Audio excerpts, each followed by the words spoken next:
Hi everyone, this video is for week 12 of fabric manipulation. This video is going to be on cording. So there's many different types of cording we're going to talk about. You can use cording to do a sort of quilting style with hand stitches. You can also do machine sewn quilting style cording. Then we are going to do some surface cording and as well as some piping. So this is the first style of cording we're going to take a look at today. So this is almost like a quilting style of cording. So we are going to have a top layer and a lining layer that you will make a channel in, and then we're going to thread our cord in between those two layers. So similar to when we did our quilting, we have two pieces of fabric and I have basted them together. So I have a top layer and a lining layer. And what I've done here is just pinned two different sizes of cording into my piece so that I can see which size I prefer.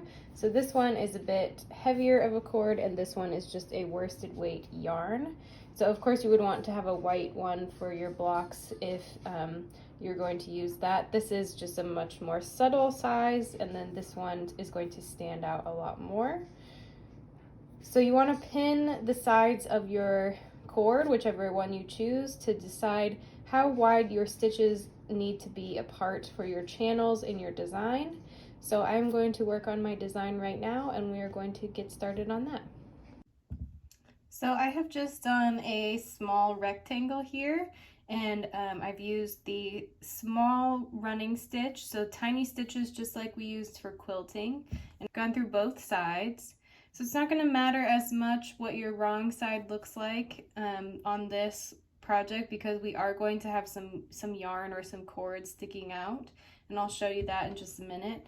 But you do want to have some nice even stitches on the front, just like with quilting. You can also use a back stitch. The book recommends that you use a embroidery hoop to keep everything nice and flat when you do this, especially with the back stitching, so that you're not pulling on your fabric at all.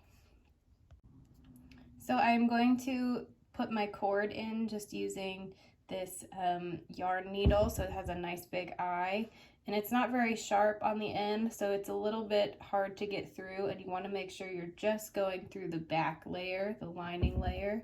So I'm going to be able to pull my cord through using that needle.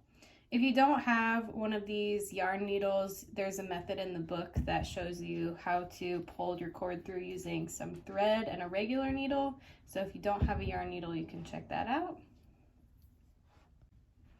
But I am just going to start here on the back side at one of the corners, and I'm going to start right at this line where the corner starts to turn. And then I'm going to actually come out again right at the top of that line as well. So right at that line where the corner is starting to turn. Then I can insert my needle again to turn the corner and go right to the next spot where I need to come out.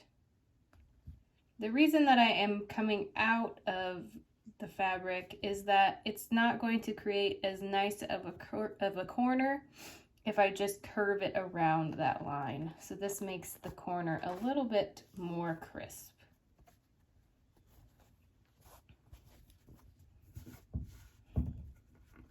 So you can see there from the front how that cording is starting to look. You're wanting to make sure you're not going through both layers, because this does leave a pretty large hole.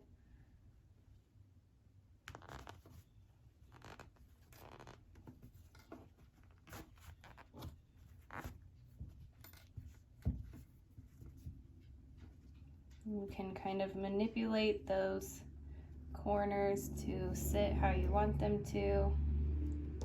Now, if you have a design that is overlapping this line, that's a similar technique of what you want to do with this. So you want to come out before that line overlaps so that you don't have double cord. And now you can see how the cord has puffed up my little square here. So you can use a heavier cord and do a larger channel to put it in. I probably could have gotten 2 layers or 2 widths of cord through this one. This is about 3/8. So I have measured how far my pins needed to be across, and so that would be the measurement of my channel here. So that is the first way of using cording. So you can see the examples in the book here of what we've just done. So this is the small running stitch that we've done, and this is the back stitch. So you can see there's just a little bit of difference in how your line looks as far as the 2 stitches go. And this is what the back of those projects look like. So you can see where they have pulled their cording out at the corners and where the lines overlap. So the back of your project starts to look a little wild. You can always put another lining piece over the top of that so that you don't see that if that's important to you. If you're just using it as a display piece on one side, then it shouldn't matter too much. This is one other option of how you can stitch your cords in. So there's an example here where you're actually not stitching it through the channel, you're stitching it onto the back and then using a variation of the back stitch to sort of make a zigzag pattern over the cord to hold it on. So that's an option as well. So next we're going to talk about machine sewn cording. You can make similar designs to the designs we saw with the hand sewing method, or you can do more linear designs with the machine. It's entirely up to you. Both will work.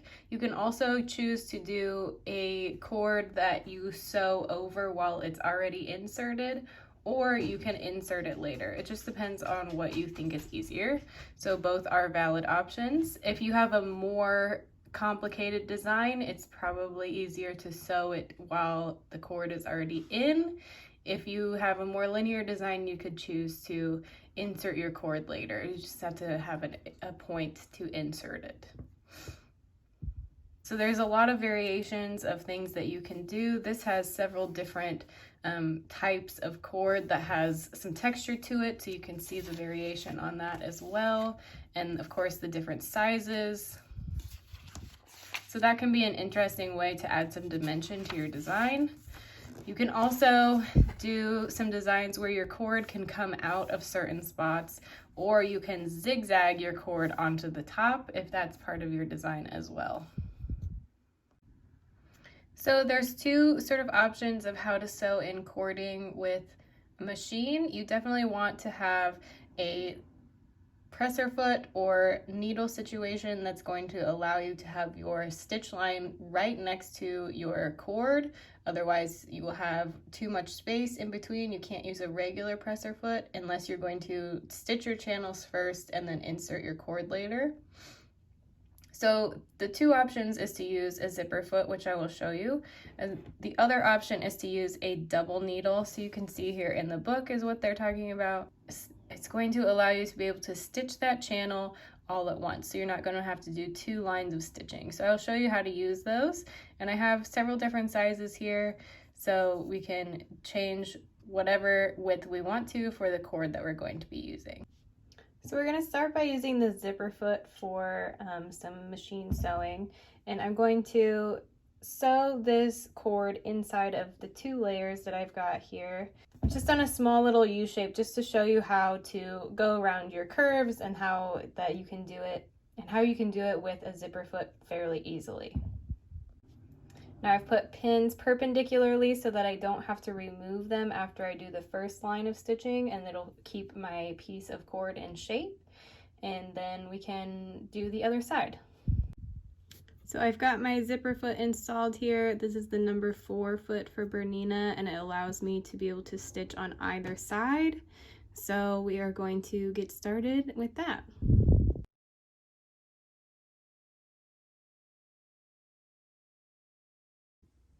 So once I get to my corner here, I am going to just lift up my presser foot and turn and continue going around the other side.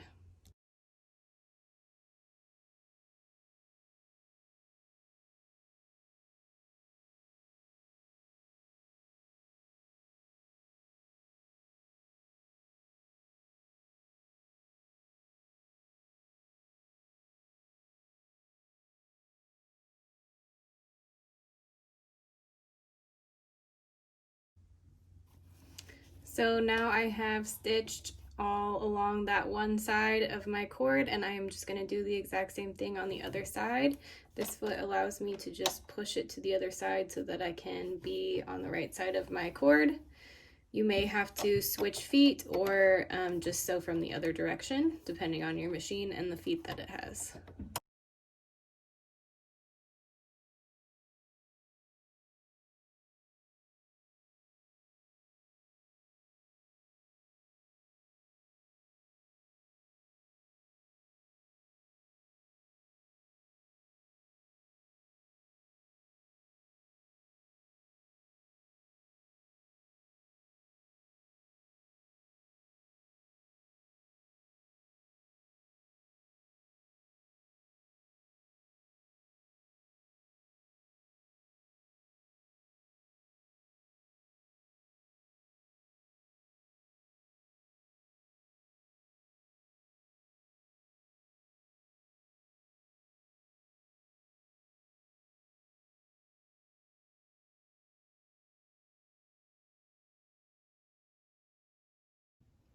So you have both lines really close to your cord so that everything is nice and tight and you get that three-dimensional effect. So for the double needle, it's going to install in your machine just like a regular needle. So you are going to use your second spool holder, and you're going to have two different spools of thread. I also have a foot that has a groove in the back so that my cord can slide through easily. If you don't have that, then it makes it just a little bit harder to keep side to side, but you can try it with just a regular foot as well. So the bottom of this foot looks like this, and it just helps the cord to slide through. The downside for the double needle is it is difficult to just turn the corner the way we normally do because you have two needles. It doesn't allow you to just pivot. So what you will have to do for corners is stop and then continue stitching. It might make it a little bit tough. If you have a very geometric design with lots of corners, you may choose to do the zipper foot method instead. This is great for circles or straight lines, and it saves a lot of time. So you can see I've chosen the right size for my cord, and it just fits right on either side and is going to run right along next to it. So you can see how nicely those needles have gone right next to my piping there, and the other side has a little zigzag. If you need to adjust the tension to make the back behave a little bit better, you can definitely try to do that. Sometimes you just need to adjust your stitch length and that will fix the problem. But that is how you do the double needle. So the next thing we're going to go over is piping and insetting cording into a seam or to finish an edge. And that's something we use in the costume shop all the time, so it's going to be very beneficial for you to know how to do. So there's an example right here, and we're going to do something like this, and we're going to use a piece of fabric on the bias to wrap around the cord. So we usually just go ahead and use our 2-inch ruler and draw on either side of it to make the strips for the bias. And the way that you know that you're on the bias is you take your straight edge of your fabric and you can see that it runs right through the corners of your ruler there if you have a clear ruler. What the bias does is it allows it to curve around any curves that we might be going on or go around any corners.